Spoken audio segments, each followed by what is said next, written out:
Olá pessoal, tudo certo?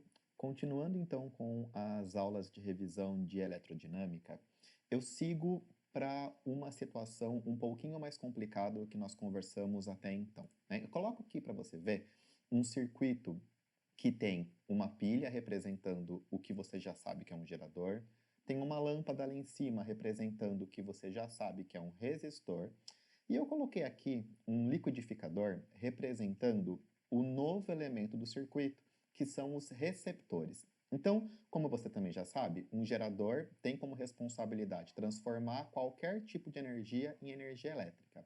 O resistor, por sua vez, transforma, né, a energia elétrica em energia térmica. Por vezes, ela se transforma inclusive até em energia luminosa, como é o caso da lâmpada. E o receptor, ele tem como função pegar a energia elétrica do circuito e transformar em energia cinética, ou seja, em movimento, energia mecânica, em outras palavras. Então, o gerador, ele fornece a energia para o sistema e o resistor e o receptor roubam a energia do sistema. A diferença é que o resistor transforma a energia elétrica em energia térmica, aquecimento, e o receptor transforma a energia elétrica em movimento, em energia mecânica, em energia cinética. Só que antes da gente entrar propriamente dito nos receptores, a gente precisa fazer uma pausa e voltar a falar sobre os geradores, que é o que está colocado aqui. Por que que a gente precisa falar de novo sobre os geradores? Porque até então nós conversamos sobre os geradores ideais, que são aqueles geradores perfeitos que, em outras palavras, não existem na vida real. O que a gente vai encontrar com bastante frequência nos exercícios são situações com geradores reais. E aí a coisa complica um pouquinho. Por quê? Qual que é a diferença entre um gerador ideal, perfeito, dos geradores reais que a gente vai conversar agora? Lá anteriormente, nos geradores ideais, não existia consumo interno de energia, não havia desperdício de energia dentro do próprio gerador. Então, o gerador era, por exemplo, uma pilha perfeita que só produzia energia e não consumia. A vida real não é assim. Quando, por exemplo, a gente coloca uma pilha no controle remoto ou alguma coisa assim, a gente percebe que a pilha acaba sofrendo um pequeno aquecimento, né? Ou a bateria, ela fica meio quente depois que a gente tira ela do controle remoto do carrinho, né? E esse aquecimento que a gente percebe na pilha e na bateria é consequência do que a gente vai chamar de uma resistência interna. Porque como o gerador, né, como a pilha, a bateria, ela também tem, né, matéria, ela também é feita de átomos. Quando a corrente elétrica atravessa um gerador, a corrente elétrica vai ter uma certa dificuldade de passar por dentro do gerador. E essa dificuldade a gente vai chamar de resistência interna do gerador. Então, daqui para frente, no lugar de desenhar o gerador apenas com aquele símbolo tradicional, uma placa mais comprida e uma placa mais curtinha, representando o polo positivo e o polo negativo, um gerador real, ele também vai ter associado a essa parte que produz a energia uma resistência, né? Um resistor com uma certa resistência interna. Então, o gerador, na verdade, tem dois elementos: o elemento que produz a energia e o elemento que rouba a energia. É claro que esse termo que rouba a energia é muito pequenininho comparado com o termo que produz a energia. Caso contrário, esse gerador ele não teria uma eficiência razoável, né? Como ele iria consumir mais do que produz, esse gerador não ia servir para nada. Então, normalmente, ele consome um pouquinho comparado com o que ele produz.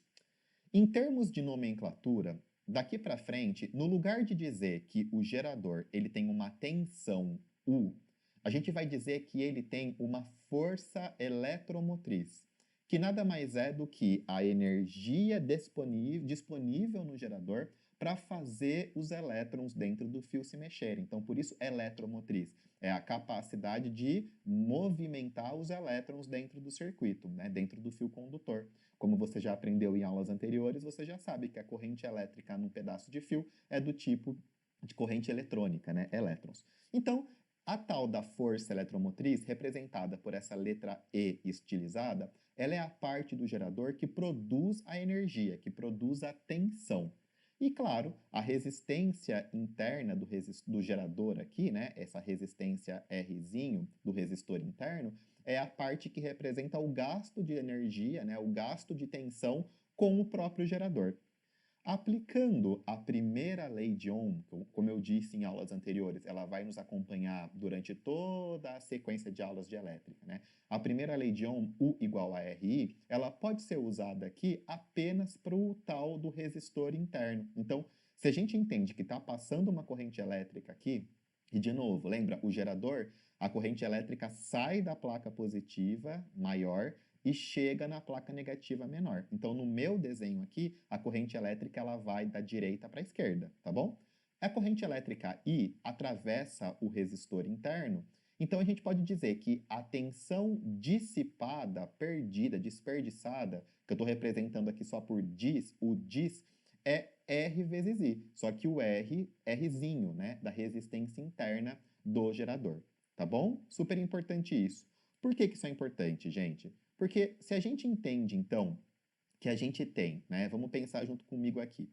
Se a gente sabe que o papel do gerador é produzir energia para o circuito, né? Então, eu quero produzir energia para o circuito, para o que está fora do gerador. Espero que vocês entendam o que eu estou falando.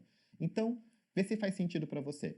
O que vai sobrar para o resto do circuito é a energia que o gerador produz menos a energia que ele gasta com ele mesmo, né? Então, ele vai produzir um tanto de energia, só que um pouquinho ele vai acabar gastando com ele mesmo e o resto ele disponibiliza para o circuito. Por isso que eu escrevi aqui, ó. Se a gente entende que a ideia de tensão está associada com a ideia de energia, a tensão liberada para o circuito é igual à tensão produzida no gerador menos a tensão dissipada dentro dele mesmo. Só que a gente sabe que, né, eu acabei de mostrar para você, que essa tensão produzida, que é a força eletromotriz, é representada pela letra E estilizada. A tensão dissipada, a gente usou a primeira lei de Ohm há pouco tempo, eu posso trocar por R vezes I, né? O Rzinho, a resistência interna. E a tensão liberada é aquela nossa velha conhecida U, né? Que é aquilo que vai para o circuito externo. Por isso, quando a gente substitui as letrinhas em laranja aqui nessa relação matemática de conservação das energias, a gente finalmente consegue construir essa expressão aqui da caixinha vermelhinha, que é conhecida como a equação do gerador, que vai permitir que a gente calcule qual é a tensão que o gerador libera para o circuito, ou seja, a tensão U liberada é a força eletromotriz menos resistência interna vezes corrente, né? E isso é o que a gente vai chamar então de equação do gerador. Se você lembra o que você aprendeu nas aulas de matemática, olha que comparação interessante que eu fiz aqui. Eu reescrevi a equação do gerador aqui em cima, só que eu troquei a ordem, né? No lugar de escrever E menos RI, eu coloquei menos RI mais Z. Por que eu fiz isso? Porque eu quero comparar com a nossa famosíssima função linear y é igual a x mais b. Por quê? Quando o y passa a ser, então, a nossa tensão e o x passa a ser a nossa corrente, e a gente faz um gráfico disso, veja só, o x, que é o i, deitadinho aqui, o y, que é o u na vertical.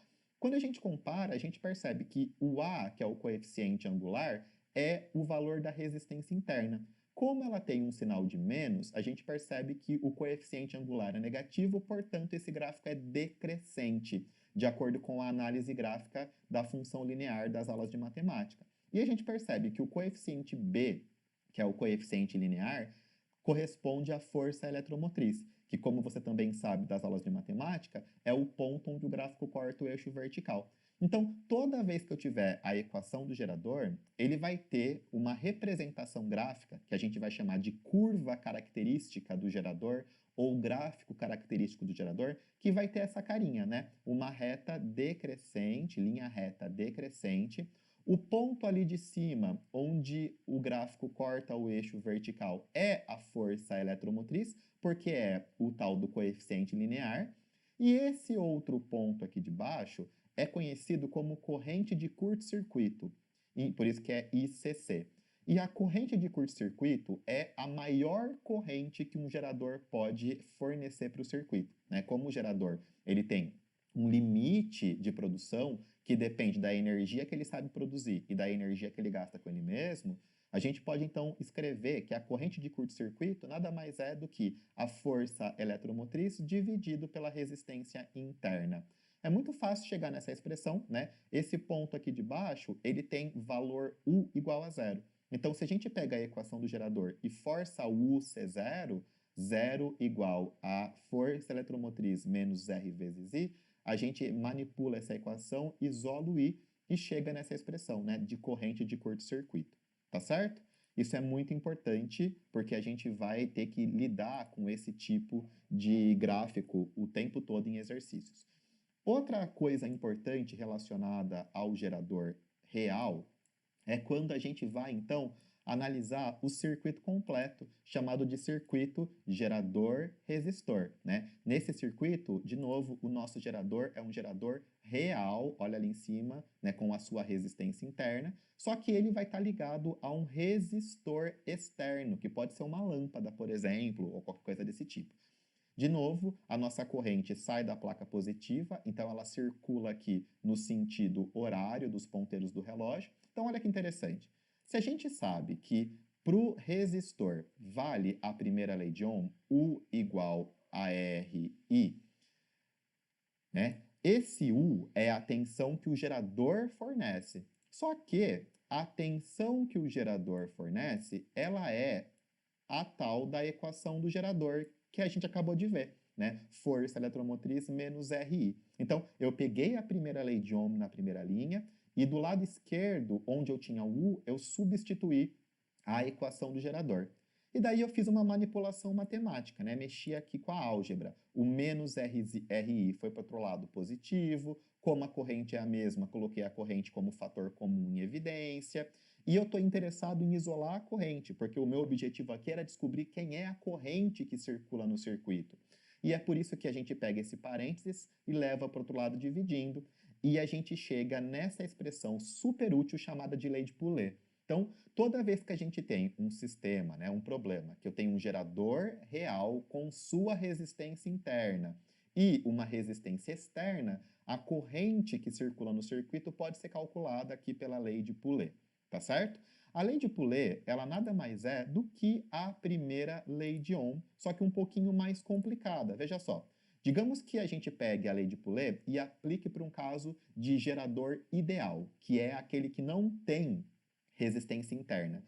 Então, esse termo aqui do Rzinho, ele seria zero, né? Ele não iria existir, e a nossa força eletromotriz, ela seria o próprio U. E daí a gente percebe que I é igual a U sobre o Rzão, que foi a única coisa que sobrou, que é justamente a primeira lei de Ohm, tá certo? Então, a lei de Poulet, ela pode ser adaptada para um problema que não tem resistência interna no gerador. Então, é importante que você entenda que a lei de Poulet, ela é uma generalização da primeira lei de Ohm, tá certo? Vou ficando por aqui, até a próxima, tchau, tchau.